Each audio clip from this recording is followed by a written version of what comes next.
Glassman. Sage against Victor De La Rue. Okay, stream starting. Tell you when we're good. We got video. Okay. Let's go. Okay. Ready? We're live. Good morning, everybody. I am Sean White, and I'm here with my friend. I'm Aaron Bittner. We're here in Jackson Hole, Wyoming for the first stop of Natural Selection Tour. Mm-hmm. Pretty excited to be here in Jackson. What is this contest? This contest is wild. I have to say this is my first time in Jackson. I'm kind of ashamed to say that because it's such a beautiful place. I've heard so much about it. And I'm excited to be here for this competition because there's nothing like it. It's very one of a kind. It's like big mountain meets freestyle, and you got a pretty wild selection of riders that are, making their way down the mountain and picking their own lines and really choosing what they want to do in the runs, not really sticking to any formula. So. Yeah, it's truly super unique contest in that way. Like, yeah, the rider list is pretty crazy already, and then just the whole idea around this is building a contest that will inspire riders and force riders to use their own kind of creativity and pick their lines, and starts from a fresh blank slate, basically. A bunch of good stuff built, but it's all fresh landings. And I mean, depending on which drop position you're in, you might have to rethink your lines because somebody might have already taken your lines. You're landing in someone's bomb hole or something. Yeah.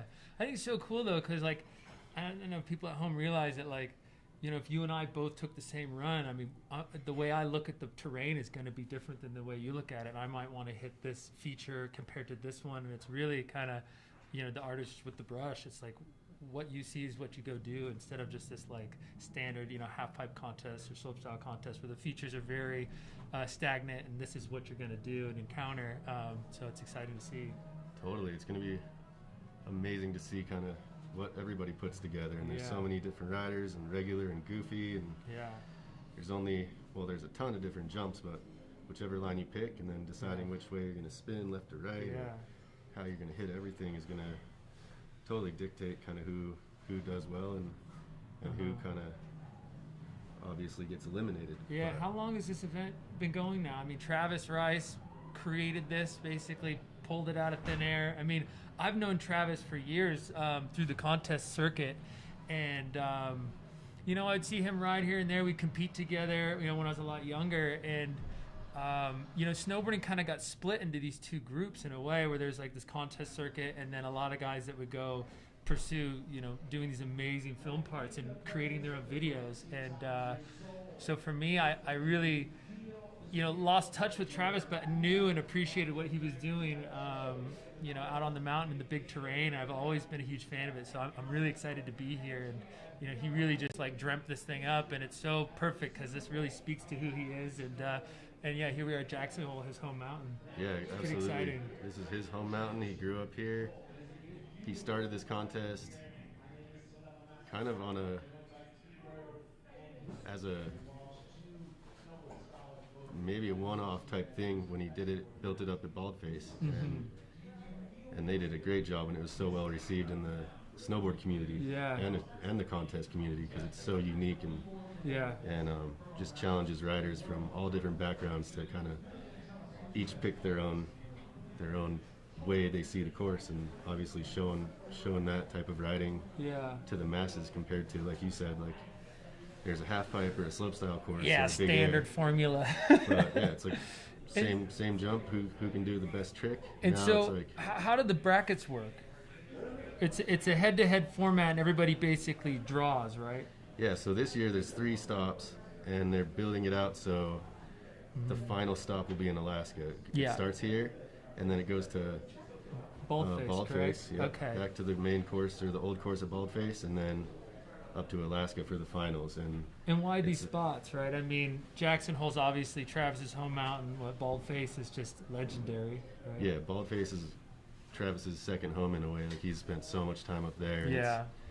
I don't know if you've ever been up there, but it's a pretty... I want to say I have, but not enough to like really put in the time. Yeah, I mean, it's a really cool, unique place as well, with easy access to an amazing course that they built. kind of the same as this. They built a course out of a bunch of wood features that during the stack summer, up with right? tons of snow. So they do a bunch of features in the summer, bent trees and different platforms, and then it snows, right? Creating transitions or takeoffs, just so when it fills in the snow, it looks like all these natural features. But awesome. It's kind of a hybrid of both, kind of natural features plus things that have been built in. That's kind of the dream, though. You're like, I just wish, this pillow had landed here, so then I could kind of go from one to the other.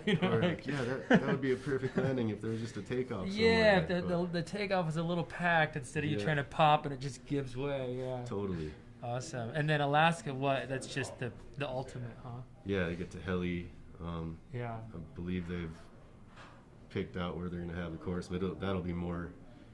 Amazing. Basically big mountain riding. So man, they have a big face they're going to be able to pick apart, and everybody's going to fly up in a heli and drop in. So it really is the ultimate, because I not that I know enough, because I've kind of done my whole career in the pipe and in the park, and growing up in California, like those are the mountains I access: Big Bear, Snow Summit, Mammoth, and I was taken to Alaska when I was like 16 to shoot this film, and Travis was along the ride, and I didn't know what I was getting into. I mean, just the steepness of the slopes, like you can't even see where you're going until you get there. And I remember, talking to Travis, like, so what do I want to do? He's like, oh, well, pick your line from the helicopter.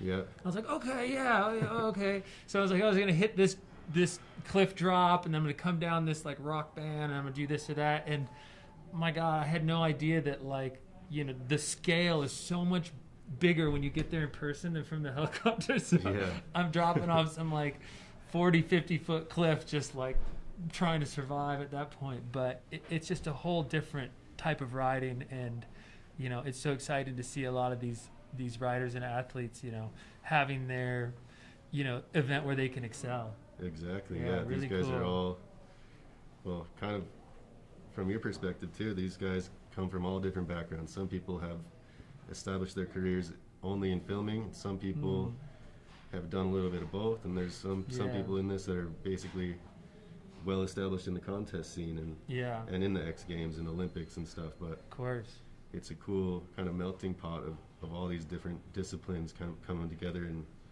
kind of seeing how they can all mesh. And obviously now the bracket system's crazy, so it's single elimination. If you don't beat the person you're in the bracket with, you don't move on. So we have our cheat sheet here. We got our brackets all broken down. It looks like Gigi Ruff and Austin Sweden drew first. I think Gigi actually chose the first spot, right? Gigi chose the first spot. So the way this worked was they did basically a randomized kind of running through all the contestants, and the first person to get picked was Bodie Merrill.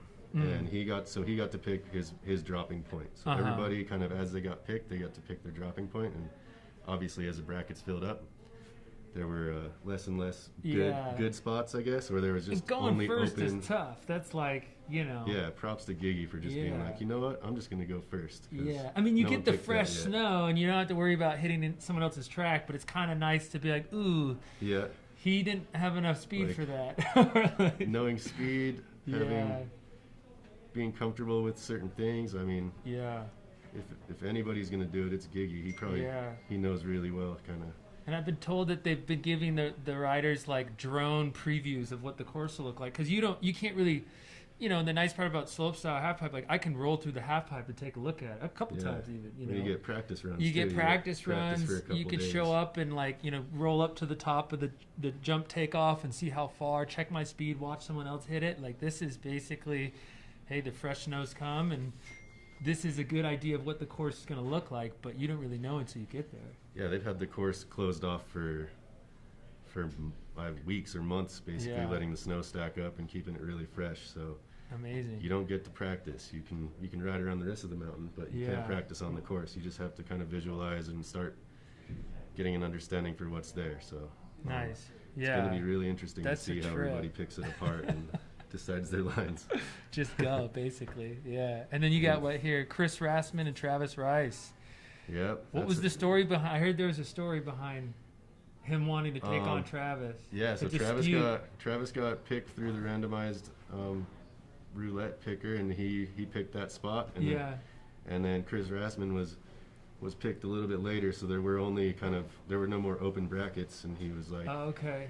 Travis stole my water bottle, so I'm gonna jump in and take him on first. So somebody's got to do it. That'll do it. That's enough. But yeah, maybe he's a little fired up because Travis took his water bottle. Yeah, so, yeah. You know, that's going to be a great bracket. Come out swinging. Okay. And then there's a who's ton up of 'em. next? Yeah. Nils- Or another great matchup. Nils Mindick and Pat Moore. There we go. A couple East Coast Nils is a buzzards, if you will. backcountry boy, right? Yep. Nice. Nils rides for Backcountry. Pat Moore is on Volcom and Vans and Yeah. What'd you call them? Red Bull. Buzzards? Yep. East Coast buzzards. I actually Yeah. lived with Pat Moore for Did you? a few